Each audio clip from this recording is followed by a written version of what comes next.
Hello guys, कैसे हैं आप सब? आई होप बढ़िया ही होंगे। तो आप हमें बहुत ज़्यादा सपोर्ट कर रहे हैं। तो आज अभी अभी थोड़ी देर पहले हो चुके हैं मेरे चैनल पे 100 सब्सक्राइबर्स। तो उसके लिए पहले बहुत बहुत थैंक यू गाइस। आप हमें इतना सपोर्ट कर रहे हैं गाइस, ऐसे सपोर्ट करते रहिए। प्लीज़ रुकिएगा मत, प्लीज़। मुझे आपका ऐसा सपोर्ट देखकर बहुत अच्छा लगा है। प्लीज़ गाइस, कर सकते हो यार, कर लो। 100 सब्सक्राइबर का पहली बार थैंक यू।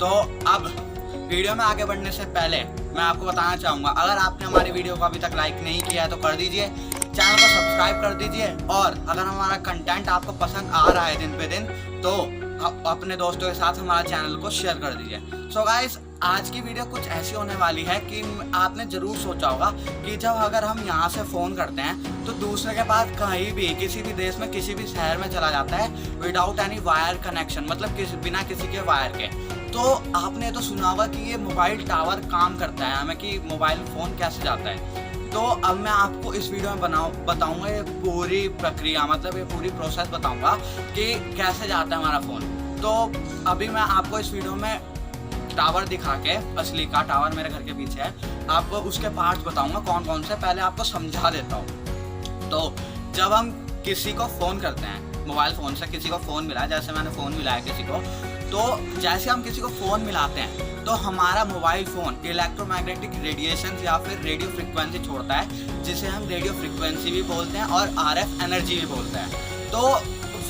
वो जो रेडिएशन छोड़ते हैं हम, तो जो भी हमारे पास सबसे पास टावर होगा तो उस टावर में वो कैच हो जाएगा, टावर में ट्रांसमीटर के द्वारा। ठीक है, तो ट्रांसमीटर के द्वारा हमारी कैच हो जाएगी और रिसीवर के द्वारा रिसीव हो जाएगी, मतलब दोनों का काम यही होता है। तो जब वो रिसीव होएगी, इलेक्ट्रोमैग्नेटिक रेडिएटर होता है टावर में। अभी मैं आपको सब चीज़ बताऊंगा, पहले आप सुन लो, ठीक है। तो जब मैं इलेक्ट्रोमैग्नेटिक रेडिएटर में जाती है, कैच होती है, तब जो उसका मेन बॉक्स होता है, वो मेन बॉक्स जो सेंट्रल वो होता है, फोन ऑफिस होता है, मतलब फ़ोन एक्सचेंज भी बोलते हैं जिसे हम टेलीफोन एक्सचेंज। तो वहाँ पे जाती है वो, क्या बोलते हैं, जो हमने रेडिएशन छोड़ी है मोबाइल फ़ोन से, मतलब फ़ोन ने छोड़ी है, मैंने नहीं छोड़ी भाई, तो फ़ोन ने छोड़ी है। तो फ़ोन का जो वो है, तो फ़ोन जाएगा हमारे उसको टेलीफोन एक्सचेंज पे। जो टेलीफोन एक्सचेंज है वो फिर कॉल कनेक्ट करेगा इसी प्रक्रिया से, मतलब पहले वो टावर में भेजेगा, फिर इलेक्ट्रोमैग्नेटिक रेडिएटर सेंडर होता है, उसमें सेंडर भी होता है, तो वो सेंड करेगा उसके कॉल पे इलेक्ट्रोमैग्नेटिक रेडिएशन कि उस बंदे का फ़ोन आ रहा है। तो ये तो थी पूरी प्रक्रिया। अब मैं आपको पार्ट्स बताऊंगा, फिर पार्ट्स के बाद मैं आपको बताऊंगा कि वो उसके टावर कितने प्रकार के होते हैं और उसकी रेंज कितनी होती है और वो कितनी हाइट पे बनता है। तो अब मिलते हैं टावर के पास। अब ये टावर मेरे घर के पास ही है, तो मैं अपने घर के छत पे खड़ा हूँ, तो उसके पीछे। तो मैं आपको बताऊंगा कि ये टावर काम कैसे करता है, इसके पार्ट्स क्या है। जो आपको सबसे ऊपर दिख रहा होगा उसे बोलता है एंटीना। एंटीना के मदद से जो हमारी फ़ोन इलेक्ट्रोमैग्नेटिक रेडिएशन छोड़ती है वो उससे कैच होती है। फिर आपको उसके बगल में छोटे गोल गोल दिख रहे होंगे, ठीक है। उस गोल गोल के द्वारा जो इलेक्ट्रोमैग्नेटिक रेडिएशन है, वो ये जो बड़ा सा लंबा सा खंभा दिख रहा है आपको प्लास्टिक के, जो चौड़े चौड़े से क्यूबाइड शेप के दिख रहे हैं आपको, तो वो होते हैं इलेक्ट्रोमैग्नेटिक रेडिएशन कैचर। तो पहले वो कैच एंटीना से होता है, फिर वो उसमें जाता है, जो वो खंभा से है वो लंबा, फिर उसके द्वारा वो नीचे जाता है मेन बॉक्स में। मैं आपको मेन बॉक्स भी दिखाऊंगा, ठीक है। तो ये था इसका पूरा पार्ट, ठीक है। अगर आपको कुछ समझ नहीं आया तो मुझे कमेंट में कर दीजिएगा, और पूछना वो भी कर दीजिएगा कमेंट में, आपको बता दूंगा। तो अब मैं आपको बताऊंगा मेन बॉक्स में, ठीक है। ये रहा टावर। अब मैं आपको बताऊंगा टावर का मेन बॉक्स। ये देखो नीचे जा रहा हूँ, नीचे होता है जो, देखो आपको दिख रहा हो वाइट सा। तो अब मैं आपको जूम करके बता देता हूँ। ये देखो, ये रहा। तो इसकी मदद से टेलीफोन एक्सचेंज पे रेडिएशन जाती है। सो गाइस, अब ये तो रहा पूरा टावर। अब मैं बताऊंगा आपको टावर के कितने प्रकार होते हैं, अब आगे सब चीज़, ठीक है गाइस। अब मिलते हैं वहीं पे जहाँ पे हम शूट करते हैं। अब मैं आपको बताऊंगा टावर कितने प्रकार के होते हैं। तो टावर होते हैं 4 प्रकार के: lattice tower, monopole tower, guide tower और स्टेल्थ टावर। जो गाइड टावर है वो आजकल हमारे जो सराउंडिंग्स हैं उसमें लगी होती है, और मतलब जो आसपास हमारे घर के लगे होते हैं वो होते हैं गाइड टावर, वो क्योंकि सबसे सस्ते होते हैं कंस्ट्रक्ट करने के लिए। सो गाइस, और मैं वो है लैटिस टावर, वो लैटिस नहीं, वो मोनोपोल टावर। मोनोपोल जो टावर है वो सिर्फ एक ही पोल होता है, आपने देखा होगा, पतला सा होता है, उस पर एक बड़ा सा लगा होता है। अगर मेरे घर के पास होता मैं आपको जरूर दिखाता, ठीक है। तो वो एक पतला सा होता है, आपने देखा ही होगा, उसके साइडों में तारें लगी होती है जिससे वो गिरे ना, है ना। तो गाइस वो होता है, वो एक ही उसमें खड़ा होता है, और जो गाइड टावर है वो सबसे सस्ता भी होता है, ठीक है। और जो लैटिस टावर है, अब लैटिस टावर होता है कि लैटिस टावर वहाँ लगाया जाता है जहाँ पे हैवी लोड आता है, जहाँ पे ना मोबाइल टावर जैसे शहरों में हो गया, मतलब बड़े बड़े शहरों में जैसे मुंबई वगैरह हो गया, तो वहाँ पे लगता है लैटिस टावर, क्योंकि वो हैवी लोड को वो करने के लिए होता है, जिससे हैवी लोड ना पड़े, जहाँ पे हैवी लोड होता है मतलब है। तो ये तो हो गया सब वो, ठीक है।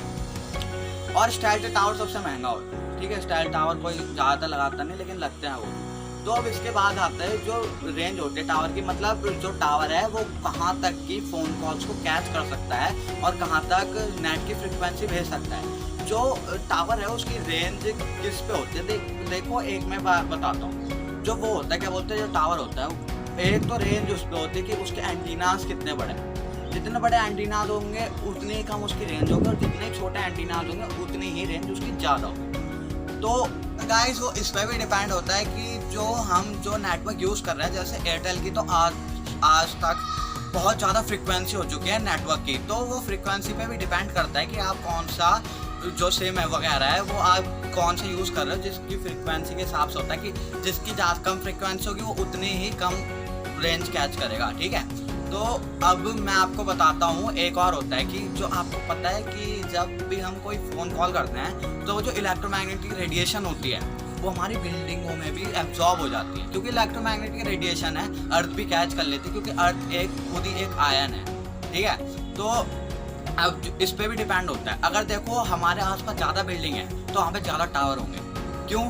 क्योंकि टावर इसलिए ज़्यादा होंगे क्योंकि वहाँ पे इलेक्ट्रोमैग्नेटिक रेडिएशन कैच होती है, मतलब एब्जॉर्ब होती है। और वो वेदर कंडीशन के ऊपर भी वो होती है कि वेदर कंडीशन कितनी है, मतलब वेदर कंडीशन अगर आपका बादल होंगे तो ज़्यादा होंगे, वो उसके हिसाब से होता है। बर्फ़ ज़्यादा जहाँ पे होगी वहाँ पे ज़्यादा टावर होता है, तो इसलिए होता है। और जो मिनिमम टावर की कंडीशन, मतलब मिनिमम टावर के जो लंबे चौड़े बता रहा हूँ कितने लंबे होते हैं, तो मिनिमम होता है आपका 50 मीटर और मैक्सिमम 150 मीटर, 150 से 200 मीटर। तो गाइज एक जो बहुत अच्छा वो होता है, जैसे मैंने हैवी लोड आपको गाइड टावर बताया था, जो हैवी वो लेटेस्ट टावर बताया था जो हैवी लोड के लिए होता है, उसकी रेंज होती है आपको करीब 2,500 से 3,000 मीटर, ठीक है। वो इतनी देर दूर तक कैच कर सकता है। सो गाइज अब मैं आपको बताना चाह रहा हूँ कि जो हमारा नेट है वो कम क्यों आता है, स्लो क्यों आता है, फास्ट कहाँ आता है। आपने ये सोचा ही होगा कि यार हमारा नेट तो बहुत स्लो आ रहा है। तो वो गाइस उस पर निर्भर होता है आपके घर के पास कौन सा टावर है, कौन सी कंपनी का। जैसे मेरे घर के पास जो पीछे दिखा है एयरटेल का है, तो हमारे एयरटेल के बहुत अच्छे सिग्नल आते हैं, कम से कम 5 Mbps 7 Mbps पे पहुंच जाती है स्पीड। सो गाइस अगर बगल में है तो ज़्यादा आएगी, अगर 1000 मीटर के अंदर है तो उसके हिसाब से, उसके बाहर होगी तो उसके हिसाब से होगी। अगर आपको आज की वीडियो अच्छी लगी हो तो हमारी वीडियो को लाइक कर दीजिएगा, चैनल को सब्सक्राइब कर दीजिएगा, और अगर आज की वीडियो आपको पसंद आई हो तो अपने दोस्तों के साथ शेयर भी कर दीजिएगा। सो गाइस अगर आपको कुछ और जानना हो किसी और चीज़ के बारे में तो मुझे कमेंट बॉक्स में कमेंट कर दीजिएगा, मैं आपको समझा दूंगा, एक वीडियो बना दूंगा उसके ऊपर आपको समझाने के लिए। So guys bye.